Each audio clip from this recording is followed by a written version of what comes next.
Okay, good evening everyone. So आज हमारे साथ शुभम है। Congratulations and welcome Shubham. आपका रैंक थैंक यू सर। 89 है आईआईटी जैम में, right? Yes sir. Okay, good. तो थोड़ा आप अपने बारे में बताइए कि कैसे कैसे कहाँ से हैं और क्या कैसे अभी तक का जर्नी सर है। मेरा नाम शुभम कुमार है। मैं बनारस का रहने वाला हूँ। मैंने यहीं से सारी पढ़ाई की है। अभी मैं बीएससी थर्ड ईयर का छात्र हूँ। अच्छा, अभी और थर्ड ईयर सर, में आप है बीएचयू में? Yes sir. बीएचयू में नहीं सर। यहाँ एक है काशी विद्यापीठ कॉलेज है, स्टेट यूनिवर्सिटी है, वहाँ से। Kashi Vidyapith. Okay, yes. Good. तो आप रहने वाले वहीं के हैं? हाँ सर, यहीं के रहने वाले अच्छा, बनारस, गुड। सो कैसे कैसे आपने तैयारी शुरू किया, कैसे तो शुरू से बताओ, कैसे स्टैटिस्टिक्स में आए और कैसे भी तैयारी शुरू किए? सर। सर मेरी दीदी वो बीएचयू से ही है, स्टैट्स से ही पढ़ी है। तो हम्म। उन्होंने ही बताया स्टैट्स के बारे में, तो फिर स्टैट्स सब्जेक्ट ले लिया, अच्छा लगने लगा। फिर वहाँ के टीचर, हमारे कॉलेज के, उन्होंने बताया आईआईटी जैम के बारे में। तो सर, क्लास 12th के बाद एक बार आईआईटी जाना चाहते थे पर जा नहीं पाए, मतलब उतना अच्छा कर नहीं पाए। तो हम्म। फिर एक फिर से मौका दिखा के फिर से जा सकते हैं। तो फिर सेकेंड ईयर में थोड़ा थोड़ा पढ़ना शुरू किया आईआईटी जैम के बारे में। तो हम्म। फिर सर यूट्यूब पे सर्च किया तो आप मिले। हम्म। फिर वहां से आपका कोर्स लिया। फिर वही रोज लेक्चर अटेंड करते रहे। शुरू में तो सर ज्यादा टाइम नहीं दे पाते थे, हम्म। सिर्फ क्लास कर लेते थे, नोट्स बना लेते थे। फिर आखिरी के महीने में वो मॉक टेस्ट दिए, उससे सर बहुत सारा हेल्प हुआ। और डाउट क्लास से लास्ट मंथ में ही ज्यादा ही कर पाए। फिर जो भी हुआ सर, अच्छा ही हुआ फिर। हम्म। तो इस 89 रैंक पे क्या मिलने का उम्मीद है आपको, कहाँ? सर पिछले साल तो 86 तक ओबीसी से हूँ मैं। तो हम्म। 86 रैंक तक आईआईटी बॉम्बे में हुआ था। हम्म। और 89 से कानपुर का स्टार्ट ही हुआ था ओबीसी का।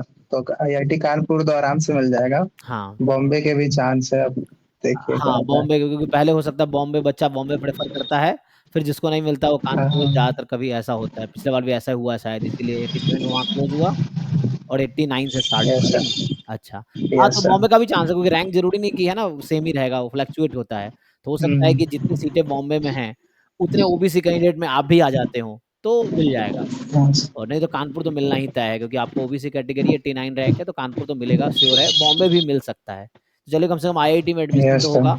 फिर आगे अपना जो भी है ना जर्नी होगी। तो आगे का क्या इंटरेस्ट है आपका, प्लेसमेंट का, पीएचडी का कुछ सोचे हैं आगे? सर पीएचडी तो नहीं, प्लेसमेंट का सोच रहे हैं अब। और सर उसके साथ आईएसएस का भी। अच्छा, हाँ, प्लेसमेंट का और आईएसएस का, हाँ वो तो कर सकते हैं, क्योंकि एमएससी अगर अच्छे से कर लेंगे तो तैयारी ऐसी हो जाती है। तो फिर भी आपने तैयारी कैसे किया बीएससी में, जैसे कॉलेज के साथ अभी थर्ड ईयर में ही है, बिना ड्रॉप का है, यस तो सर। कॉलेज के साथ कैसे मैनेज किए सब? सर हम लोग के कॉलेज में उतना क्लासेस इंपॉर्टेंट होती नहीं है। हम्म। एग्जाम से पहले ही 2-3 दिन पढ़ लो तो हो जाता है। तो अच्छा। और इस समय सर हम लोग के कॉलेज में नैक विजिट की थी, तो छुट्टियां हो गई थी बहुत ज्यादा ही, लास्ट हम्म। में ही, जनवरी में ही। तो इससे ज्यादा टाइम ही मिल पाया, तो आराम से मॉक टेस्ट भी दे पाए, उसको एनालाइज भी कर पाए। और रिवाइज भी अच्छे से हो गया, तो फिर अच्छा हो गया थोड़ा। हम्म। आपकी वजह से ही सर सब हुआ। नहीं, इसमें पढ़ना आपका ही। कुछ आता नहीं था। हाँ, वरना। शुरू में तो सर स्टैट्स में कॉलेज में सिर्फ थ्योरी ही पढ़ाते थे, तो हम्म। उतना समझ में क्वेश्चन तो आता ही नहीं था। फिर आपसे फिर सब क्वेश्चन को सीखे लगाना, फिर आया सब। हम्म। सो तो कैसे कैसे क्या किताब उताब कुछ फॉलो किए बीच में से? बीएससी में तो कॉलेज में जो पढ़ाते थे वो पढ़े होंगे आप, हाँ। फिर हमने यस क्लास सर। में जो कराए, तो क्या कुछ अलग से आपने कुछ बुक कोई फॉलो किए थ्योरीज के लिए, ये सब पढ़ने के लिए? सर बुक तो नहीं फॉलो किया, बुक है पर उसको यूज नहीं पड़ा आईआईटी जैम के लिए। अच्छा। आपका नोट सर काफी था, उससे मतलब सारे कॉन्सेप्ट क्लियर हो जाते थे, क्वेश्चन भी आराम से सॉल्व हो जाते थे। और पीवाईक्यू सर 2-3 बार लगा ही लिया था, तो फिर समझ में आ गया था कैसे क्वेश्चन सॉल्व करना है। और मॉक टेस्ट की वजह से सर बहुत हेल्प हो गया। उससे सर एग्जाम प्रेशर खत्म हो गया। और टाइम मैनेजमेंट हो गया कि कितने टाइम तक कितने क्वेश्चन हो जाने चाहिए। तो एक हम्म। डर नहीं रहता था कि मेरा छूट जाएगा या नहीं देख पाएंगे क्वेश्चन।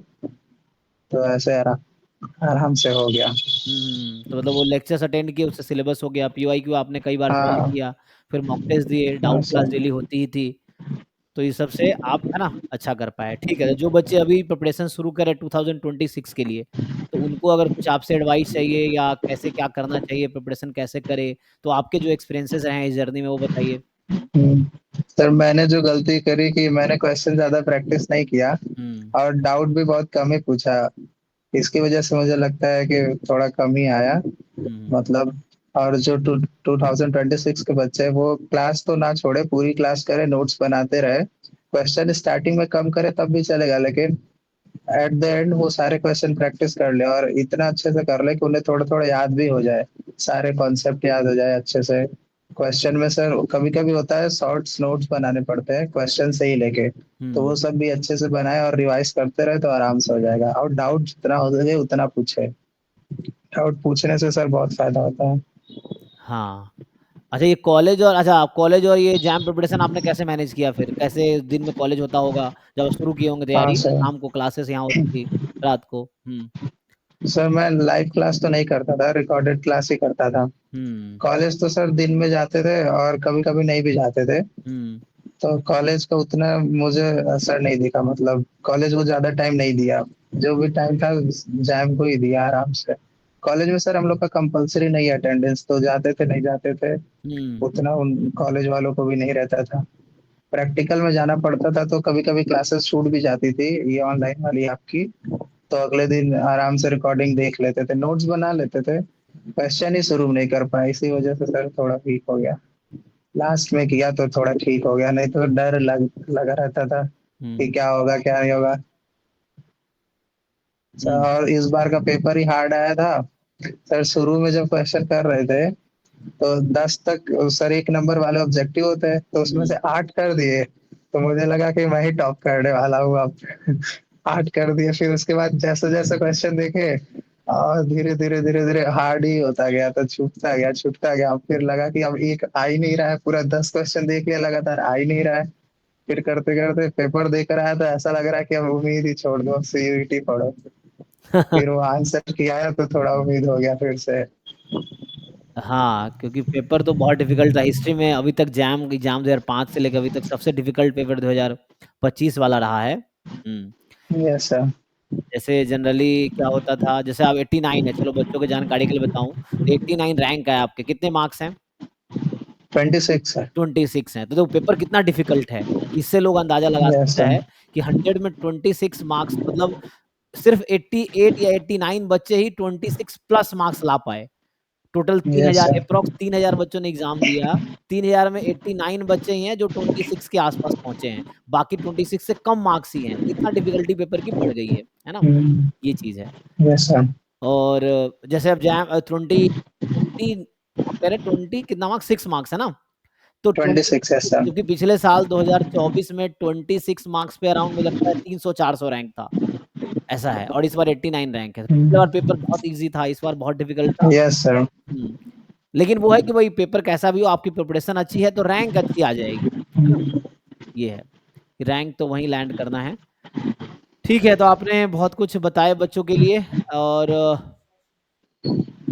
हाँ, और जो नोट्स का है, कैसे नोट्स कैसे बनाते थे? शॉर्ट नोट्स कैसे, वीडियो देख के क्लास में सर होते या कैसे?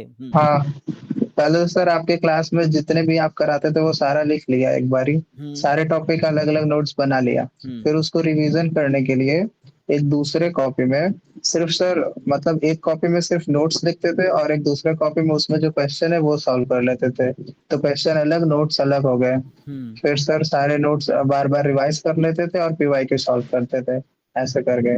और सर सिर्फ नोट्स लिखे थे तो वो 4-5 पेज में ही एक टॉपिक का बन जाता था। हाँ, तो आप जैसे हम्म। पीवाईक्यूज़ भी आपने कितनी बार पीवाईक्यू सॉल्व किए थे? सर पीवाईक्यूज तो 3-4 बार कर लिया आराम से। कुछ क्वेश्चन नहीं भी आते थे तो फिर उसको मार्क कर लेते थे, फिर डाउट क्लास में पूछ लेते थे, नहीं तो सर ग्रुप में तो डाउट फैकल्टी थी, वो लोग बता देते थे। हाँ, ग्रुप में डाउट फैकल्टी थे।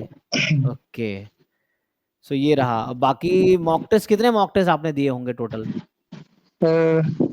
लगभग 20 फुल लेंथ मॉक टेस्ट दिए होंगे। हुँ, सुबह देते थे 9 से 12, हुँ, फिर उसको रात में 2-3 घंटा देके जो क्वेश्चन नहीं होते थे फिर से सॉल्व कर लेते थे, और जो उसमें याद करने वाले थे, जिस टॉपिक का रहते थे उस वाले नोट्स में लिख देते थे, जिससे वो आसानी से मुझे मिल भी जाते थे।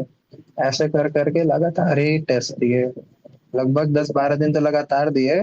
फिर हुँ। अल्टरनेट देने लगे, आपसे पूछे थे सर, आप बोले कि अल्टरनेट दो अब और रिवीजन पे ज्यादा ध्यान दो, तो फिर रिवीजन करते थे और वही मॉक टेस्ट देते थे। हुँ। लास्ट में तो 1 मंथ सिर्फ मॉक टेस्ट ही दिए।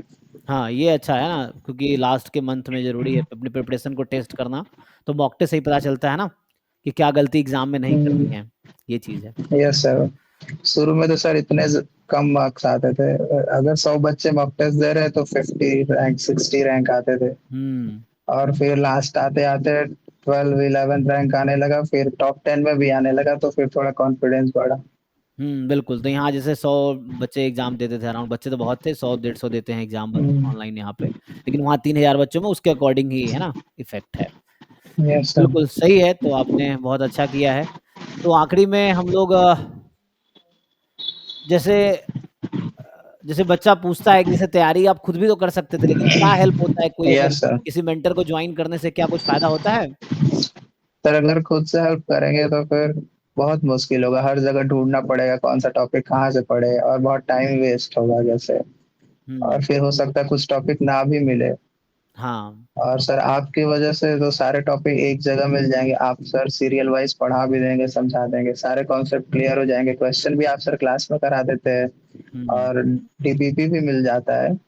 और पीवाईक्यू का क्ला सर आप अलग से भी बैच निकाल दिए थे पीवाईक्यू के लिए, तो उससे भी बहुत हेल्प हो गई। तो ये है कि अगर अलग से करेंगे तो बहुत ज़्यादा एफर्ट लगेगा, हो जाएगा पर बहुत ज़्यादा एफर्ट लगेगा।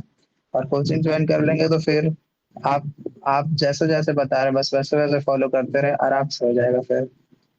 और सर हुँ। इतना हार्ड है भी नहीं जितना बच्चों को लगता है, जैम एग्ज़ाम। हाँ, इतना डिफ़िकल्ट तो नहीं है क्योंकि है ना बट ढंग से सर, पढ़ेंगे तो ईज़िली हो जाएगा।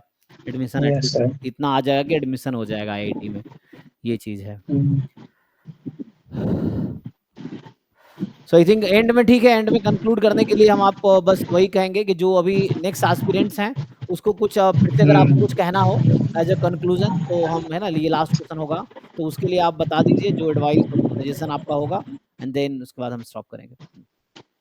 तो सर जो 2026 के बच्चे हैं वो पहले आप पे पूरा भरोसा रख के ज़्यादा इधर-उधर सर्च ना करें कि ये हुँ, टॉपिक यहाँ से भी कर ले। शुरू में क्या होता है सर, बच्चों को रहता है कि भरोसा ही नहीं होता है कि इतने से हो जाएगा, और पढ़ ले, इधर पढ़ ले, उधर पढ़ ले। हाँ, तो इतना नहीं करना है, हर एक टॉपिक जितना सर पढ़ा रहे पढ़ते रहे, नोट्स बनाते रहे, क्लास ना छोड़े, डाउट्स पूछते रहे उसी समय जब डाउट आए, और पीवाईक्यू सॉल्व करते रहे स्टार्टिंग से ही, नहीं तो एंड में ढेर सारे हो जाते हैं, हुँ, तो फिर छूट ही जाता है।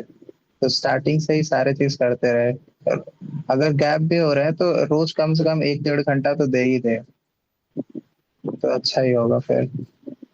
बिल्कुल। सो थैंक यू शुभम आपके टाइम के लिए और आपका जो आपने जो भी बच्चों को है ना बताया, वो बच्चों को ज़रूर हेल्प करेगा, जो नेक्स्ट फ्यूचर एस्पिरेंट्स हैं। So thank you and all the best आपको, फिर मिलते रहेंगे, है थैंक ना? यू सर आपको भी।